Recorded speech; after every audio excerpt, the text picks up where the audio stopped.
विधानसभा निवडणूक अगदी तोंडावर येऊन ठेपलेली असताना महायुती आणि महाविकास आघाडीमध्ये मुख्यमंत्री पदाचा चेहरा कोण असणार यावरून जोरदार रस्सीखेच पाहायला मिळते।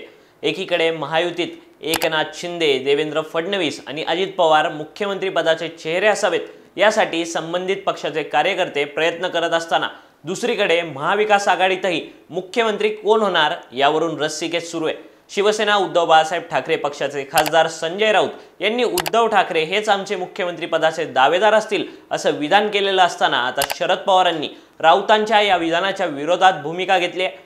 महाविकास आघाडी हाच आमचा निवडणुकीचा चेहरा असल्याचं विधान शरद पवारांनी केलंय। यावरून आता उद्धव ठाकरेंना मुख्यमंत्री करायला शरद पवारांचा विरोध आहे का असा सवाल उपस्थित होऊ लागलाय। मात्र संजय राऊतांच्या विधानानंतर मुख्यमंत्री पदासाठी महाविकास आघाडीच आमचा चेहरा असं विधान शरद पवारांनी करणं यामागे नेमकं काय कारण असू शकतं याविषयी आपण या व्हिडिओतून सविस्तर जाणून घेणार आहोत। नमस्कार, मी प्रणव ढमाले, तुम्ही पाहताय फॉर द पीपल न्यूज। पुढे जाण्यापूर्वी आपण आमच्या चॅनलला सबस्क्राइब करा, लाइक व फॉलो जरूर करा। भारत दुनिया का सबसे बड़ा लोकतंत्र और एनएलसी भारत देश का सबसे बड़ा गैर राजनीतिक मंच। शक्तिशाली लोकतंत्र के लिए राहुल कराट का सार्थक कदम। मुंबई में हुआ ऐतिहासिक प्रथम राष्ट्रीय विधायक सम्मेलन।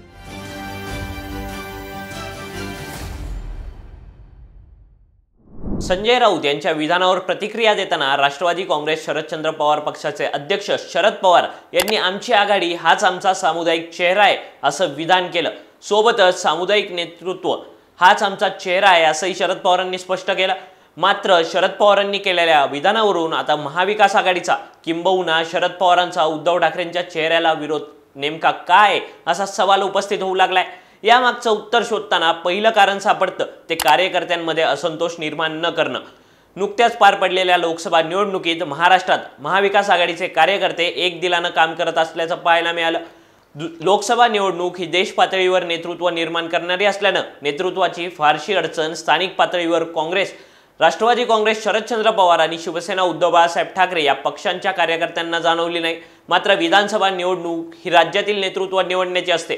अशा वेळी आपल्या पक्षाचा नेता मुख्यमंत्री व्हावा अशी प्रत्येक कार्यकर्त्याची इच्छा असते। शिवाय लोकसभा निवडणुकीत उद्धव ठाकरेंना जसे सहानुभूतीचा फायदा झाला तशीच सहानुभूती शरद पवारांमागे उभी राहिल्याचं आपल्याला पाहायला मिळालं।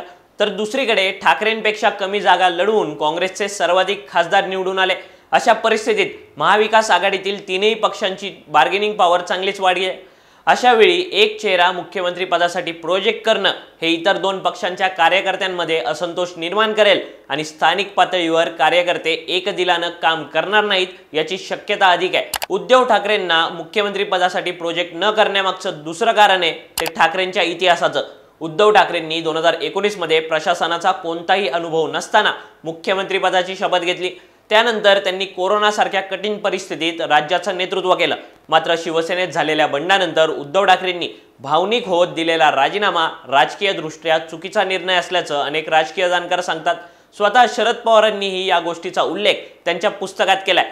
अशा परिस्थितीत उद्धव ठाकरे मुख्यमंत्री झाल्यानंतर यापुढेही ते भावनिक निर्णय घेऊ शकतात अशी शक्यता आहे। त्यामुळे उद्धव ठाकरेंना मुख्यमंत्री पदाचा चेहरा म्हणून पुढे न करता निवडणुकीला सामोरे जाणं हा शरद पवारांचा प्लॅन असू शकतो। उद्धव ठाकरेंना मुख्यमंत्री म्हणून प्रोजेक्ट न करण्यामागचं तिसरं आणि प्रमुख कारण असू शकतं ते जनतेत उद्धव ठाकरे आणि शरद पवारांबाबत असणारी सहानुभूती टिकवून ठेवत महायुतीला निवडणुकीपूर्वीच बॅकफूटवर ढकलण्याचं। एकनाथ शिंदेंनी शिवसेनेत बंड केलं त्यावेळी उद्धव ठाकरे त्यांच्याच आमदारांना वेळ देत नसल्याचा आरोप प्रामुख्याने करण्यात आला होता। याशिवायही पक्षात अनेक प्रतिभावान आणि सक्षम नेते असतानाही 2019 साली उद्धव ठाकरेंनी मुख्यमंत्रीपद स्वतःकडे घेतलं। यावरून उद्धव ठाकरेंनी केवळ सत्तेसाठी आणि मुख्यमंत्री पदासाठी भाजपचा हात सोडून काँग्रेस आणि राष्ट्रवादीला सोबत घेतल्याचा आरोप याआधी करण्यात आलाय। अशा परिस्थितीत आगामी विधानसभेसाठी पुन्हा एकदा उद्धव ठाकरेंना मुख्यमंत्री पदाचे उमेदवार म्हणून पुढे केल्यास महायुतीच्या नेत्यांना उद्धव ठाकरेंविरोधात परसेप्शन तयार करणं हे पर्यायानं सोपं ठरू शकतं। या उलट कोणताही चेहरा मुख्यमंत्री पदासाठी पुढे न करता विधानसभेची निवडणूक विकास कामं आणि प्रामुख्याने पक्षफुटीतून निर्माण झालेल्या सहानुभूतीवर खेचून आणल्यास महाविकास आघाडीला या निवडणुकीत लोकसभेप्रमाणेच चांगलं यश मिळेल याची शक्यता अधिक आहे। या तीनही कारणांमुळे केवळ उद्धव ठाकरेच नाही तर महाविकास आघाडीतील कोणत्याही नेत्याला मुख्यमंत्री पदाचा चेहरा म्हणून पुढे न करता निवडणूक लढवावी आणि महायुतीला धक्का द्यावा असा डाव सध्या शरद पवार खेळत आहेत असं म्हणता येईल। असो, शेवटी तुम्हाला एक प्रश्न आहे, तो म्हणजे मुख्यमंत्री पदासाठी महाविकास आघाडीतील सर्वात सक्षम नेता तुमच्या मते कोण वाटतो? तुमचं मत खाली दिलेल्या कमेंट बॉक्समध्ये सांगा। व्हिडिओ आवडला असेल तर लाईक करा आणि अशाच आणखी नवनवीन व्हिडिओसाठी फॉर द पीपल न्यूजला सबस्क्राईब करायला विसरू नका। धन्यवाद।